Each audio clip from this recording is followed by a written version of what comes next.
Welcome to the Deep Dive, your shortcut to being well informed. Today, we're really digging into the world of perennials, pulling out some key insights from Barbara Damrosch's The Garden Primer.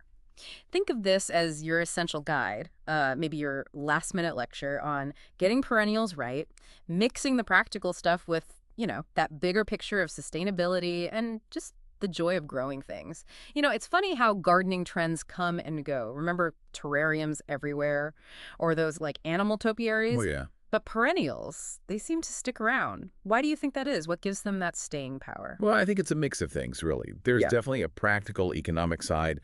I mean, plants that overwinter outside save on heating costs, right? Compared to greenhouses full of annuals. Exactly. And that ease of growing them, it's actually fostered a lot of small nurseries, people propagating their own plants. But beyond that, I think it's their sheer beauty and the fact that it's always changing. A perennial garden isn't static. It's alive. It evolves day by day, season by season. It really draws you in. That dynamic quality is definitely appealing. Okay, so before we get too far ahead, let's just nail down the basics. What exactly is a perennial? Okay, good question. Simply put, it's a plant that comes back year after year. It renews itself, unlike an annual, which, does its whole thing in one season and then dies. Gotcha. Now, technically, trees and shrubs are perennials. They're permanent. But when gardeners talk about perennials, we usually mean the non-woody ones. Ornamentals, often grown for their flowers. Most are what we call herbaceous. That means their leafy stems die back to the ground in the fall, but the roots stay alive underground. Then, bam, new growth in the spring. Ah, that moment when you see them poking through. It's exciting. Even seeing that first little bump of growth, you learn to recognize them. And we often lump biennials in with them too, like foxgloves or Canterbury bells. Right, those take 2 years. Yep. Foliage the first year, flowers the second, and they're done.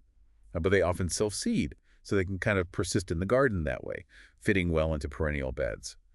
And think of the classics, daylilies, peonies, irises, mums. But honestly, there are hundreds of varieties. So many possibilities for color and texture. Okay, so let's tackle a common idea. People sometimes think perennials are plant them and forget them. Is that, accurate? Not entirely. I mean, yes, some are incredibly tough. You hear stories about peonies or daylilies surviving untended for like a century. It happens. Right. But a mixed perennial border, that's different. It needs attention. It's more like a partnership. You've got to feed them, maybe stake some of the taller ones, cut back the dead stuff, and divide the clumps every few years to keep them vigorous. So active involvement. Definitely.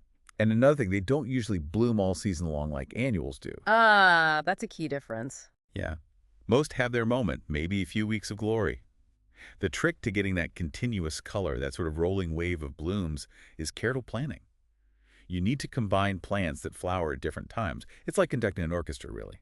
I like that analogy. Takes skill. It does. But the payoff is huge. And it sounds like this isn't just for, say, English country gardens. It's adaptable. Totally adaptable. England's climate is great for those massive borders, sure. But you can absolutely adapt the principles. Many perennials are super cold-hardy, blooming early spring or late fall.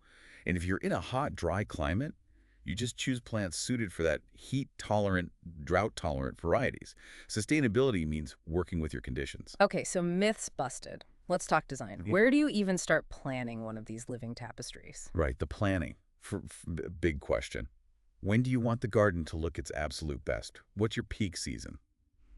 Okay. Like spring focus versus summer focus.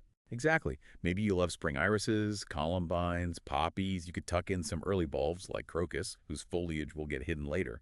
Or maybe you want that high summer impact. Think yarrow, bellflowers, daylilies. Then you bridge into late summer with things like coneflowers or blazing star. Or perhaps fall is your thing. Asters, sedums, mums, Japanese anemones. You can combine those late bloomers with plants that have great fall foliage color too. You could even have different peak seasons in different parts of the yard. Absolutely. A spring garden near the house, a summer one by the patio. Yeah. Totally doable. After you decide on timing, site selection is key. Most perennials need sun, right? At least 6 hours a day. Afternoon sun being stronger. Generally, yeah. So maybe favor that in cooler spots or go for morning sun in really hot areas. And think about your view. You want to actually see the flowers facing you. Good point. What if you don't have full sun? No problem. Lots of great perennials thrive in partial or filtered shade. Think woodland plants. Sometimes the flower colors even look richer out of the intense sun. But the non-negotiable. good drainage. Ugh, wet feet are bad. Very bad. Most perennials will just rot if they sit in water, especially over winter. So if your spot is soggy, you either need to improve the drainage or build raised beds. And watch out for tree roots. They are greedy thieves of water and nutrients. You might even need an underground barrier sometimes. Okay, practicality check. For someone starting out, maybe short on time, size and shape matter, right? Huge difference. If time's limited, start moderately, maybe a bed 10, 15, 20 feet long. Be prepared for some serious work up front, preparing the soil, though. Right, that initial investment. Yeah, then it settles into maybe a few hours a week, plus bigger cleanup days in spring and fall. Cost-wise, you don't need to buy everything at once. Oh. Nope. Buy maybe a third of what you ultimately need. Let them grow and divide them later. Fill gaps with annuals for the first year or two. Getting divisions from friends is super economical, too. Good tip. And shape. Border versus island bed. Right. A border usually backs up against something, a fence, a wall, a hedge. Tall plants go in the back. An island bed stands alone in the lawn, so you typically put the tallest plants in the middle. Match the shape to your house style, informal or formal, and where you'll be looking at it from. And don't forget the frame. A backdrop like a stone wall, hedge, or even just the house really sets off the plants. Just make sure there's air circulation if it's a solid wall. And edging. Edging gives it that finished look and keeps the lawn out. You can sink bricks or stones vertically, makes mowing easier, or just cut a clean V-shaped trench with a spade. Simple, cheap, effective. Okay, so you've got the site, the timing, the shape. How do you actually pick the specific plants and arrange them? Do you draw it out? Drawing it out, especially on paper, is really helpful, particularly if you're new to this. Start by making a list of plants you like. Note their color, height, bloom time, and importantly, their foliage. Does it look good all season or get ratty after blooming? Okay, details matter. They really do. Then you can make a chart, kind of mapping out who blooms when and how tall they get. Figure 32 and 33 in the book are great examples for sun and shade. Just remember, heights or approximate. Your soil and sun will affect things. So you use the chart to balance things? Exactly. See if you have too many tall plants or too much of one color at the same time. Aim for harmony, but also contrast. Mix flower shapes, spikes, flat tops, daisies, fluffy clouds. Vary the leaf textures to fine leaves next to bold ones. And think about the view. Always. Imagine looking from your main viewpoint. Space plant so you see splashes of color throughout the season, not just one big clump here and then nothing. Aim for balance, maybe repeating combinations for rhythm, but not rigid symmetry usually. You mentioned tracing paper. Yeah, that's a neat trick. You can lay tracing paper over your base plan and draw just the plants blooming in, say, June, then another sheet for July, and so on. It helps visualize the progression. And always think about hiding messy foliage. Oriental poppies, for instance, kind of disappear after blooming. Plant something bushy nearby that will fill in later. Makes sense. Paper plans sound useful, but maybe a bit rigid. They can be a great starting point. But you can also just arrange the potted plants directly in the bed before you dig. See how they look together in real space. And look, even if you inherit plants or get gifts in an accumulation garden, having some kind of master scheme helps guide where things go. But gardens evolve. Plants self-seed, things mingle, allow for some happy accidents, some rule breaking. It adds character, like threads weaving together. As long as you set some limits. Right. And the absolute crucial thing, choose plants suited to your region. USDA zones are a start, but think about humidity, soil moisture, summer heat too. Sometimes a sheltered spot or winter mulch lets you push the zone a bit. And don't be afraid to mix it up. Use wildflowers, bulbs, ornamental grasses, even small shrubs for year-round structure. Ultimately, fill it with plants you love. Maybe it's the fragrance, maybe they attract bees, maybe they just look majestic. It's about the connection. Okay, that connection often starts with the soil, doesn't it? Preparing the bed seems fundamental for these long-term plants. Oh, absolutely fundamental. You really only get one good shot at preparing the soil deep down for perennials. The ideal time is fall for spring planting. Why fall? It lets the soil settle over winter. Amendments melt together. Spring soil can be wet and clumpy. Since these plants are staying put for years, that initial deep prep is critical. So mark out your bed shape first. Then, the hard work. Remove all the grass and weeds, roots and all. Sod can be stubborn. You might need to skim it off and compost it, or even cover the area with black plastic for a season. Get rid of big rocks. The goal is that perfect tilth. Exactly. Loose, crumbly, weed-free soil down to a good depth, enriched with lots of organic matter. You want something that drains well but holds moisture. Double digging, going down almost 2 feet, is the gold standard if you have compacted soil or hardpan. But even loosening the top 10, 12 inches well makes a huge difference. What kind of amendments? Compost and well-rotted manure are fantastic. Peat moss helps too, especially for structure. Maybe add rock phosphate for phosphorus, green sand for potassium, lime if your soil is acidic. A soil test really helps guide this. You're aiming for that rich, dark chocolate cake mix texture. Chocolate cake soil. I like it. Do you need fertilizer at planting? If you've prepped the bed really well with plenty of organic matter, usually not right at planting time. Later on, maybe top dress with compost in the fall. A little liquid feed like fish emulsion in spring can boost heavy feeders or plants that look weak. But go easy on high nitrogen stuff. You'll get lots of floppy green growth and fewer flowers. Right, balanced growth.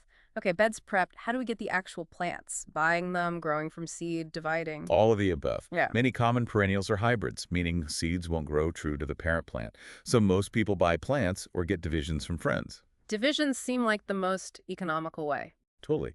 And growing from seed can be fun. Some are easy, like blanket flower or even delphiniums, and might flower the first year. And definitely embrace the self-sowers, foxgloves, columbines, lupines. Let them pop up. You can always move them or thin them out if they're in the wrong spot. It gives the garden a lovely, natural, slightly unpredictable feel. A bit of flux is good. When's the best time to actually plant?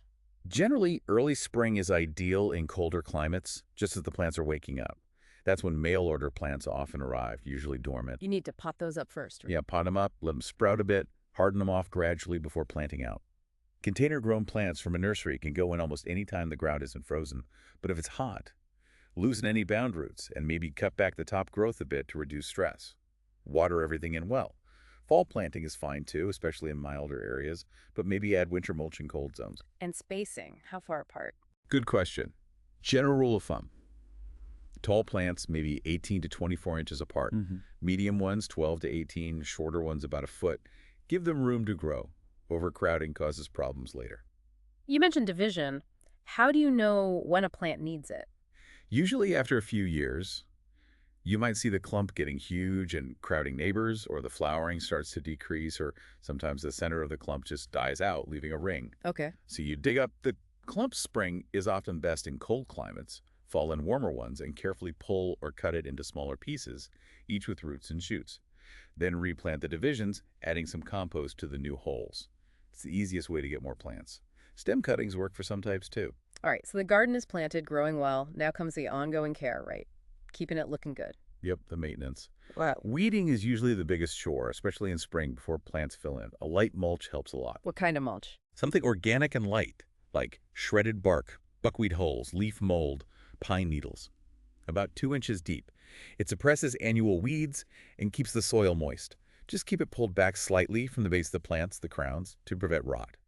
And it breaks down over time, adding organic matter, so you top it up each year. What about winter protection?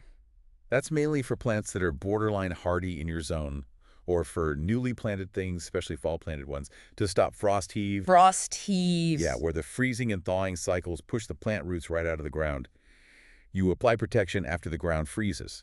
Evergreen boughs are great. They trap snow, which is the best insulator. Straw works too. Just be aware mulch can sometimes attract voles, little rodents that chew on roots. Pests. And then there's staking. Sounds like everyone's favorite job. Definitely not my favorite. It's tricky to do it well, strong enough, timed right, and looking natural. The key is to stake before the plant flops over. Before it needs it. Exactly. Once it's flopped, it's hard to make it look good. There are lots of options. Single stakes, hoops, linking stakes. Spraying metal supports black, helps them disappear better than green, usually. Twiggy branches, what's called brush staking, stuck in early can work well as the plant grows up through them. Any tricks to minimize staking? Yeah, choose naturally sturdy, compact plants. Provide good growing conditions, enough sun, not too much nitrogen. Sometimes you can cut back plants like asters or mums early in the season, maybe June, to make them branch out and be shorter and bushier. Or just let plants lean gracefully on sturdier neighbors. Okay, what about watering? Are perennials thirsty? Once established, they're generally more drought-tolerant than annuals, especially if you've encouraged deep roots with good soil prep. Their own foliage helps shade the soil too. But you'll need to water new transplants, and maybe during long dry spells. When you do water, water deeply. Soak the ground thoroughly, maybe once a week in dry weather, rather than light daily sprinkles. You want the moisture to go way down. And water the soil, not the leaves, if possible, to reduce fungal diseases like mildew. Choosing drought-tolerant plants is obviously a smart move in dry climates. And pests and diseases generally. Not a huge issue. Usually not a crisis. You might get some aphids or leaf miners, but often beneficial insects will keep them in check without spraying. For fungal things like powdery mildew, good air circulation is key. Don't overcrowd plants. Clean up diseased leaves. Keep plants healthy with good soil and consistent moisture. And look for disease-resistant varieties when you're choosing plants. You mentioned cutting back, pinching too. Right. Pinching is removing just the growing tips, usually with your fingers. It encourages branching, making the plant bushier, more compact, often with more flowers. Mums are the classic example. Cutting back is more drastic, maybe taking off the top third of a plant mid-season to control height or promote later, bushier growth. And then there's deadheading. Removing the spent flowers. Essential. Not strictly essential for the plant's health, but it definitely makes the garden look tidier and often encourages more blooms. The plant puts energy into making more flowers instead of seeds. It also stops unwanted self-seeding if the plant isn't a hybrid you want to save seed from. You have to deadhead everything. It depends on the plant and how much time you have. Some benefit more than others. Sometimes you just snip the flower head, other times you cut the whole stalk back. In a big garden, you might just tackle the most obvious offenders like gooey old daylilies blooms. But sometimes you want to leave the seed heads for winter interest, like on coneflowers or sedums, or for birds to eat. Right, food for wildlife. What about fall cleanup? Cut everything back or leave it standing? Personal preference, really. Leaving stems up provides winter interest, traps snow, and gives shelter for beneficial insects and birds. But some people prefer a tidier look going into winter. A compromise is often good. Cut back things that get really floppy and messy and might harbor voles, like maybe Siberian iris foliage. Leave the sturdy, upright things like grasses or sedum for spring cleanup. If you clean up in spring, just do it before the new growth gets too tall, maybe an inch or two. It really does sound like a garden is constantly changing, a living thing. What if things aren't working or an older garden just looks tired? That happens. You live with it, you learn, you start recognizing plants just by their leaves, their habits.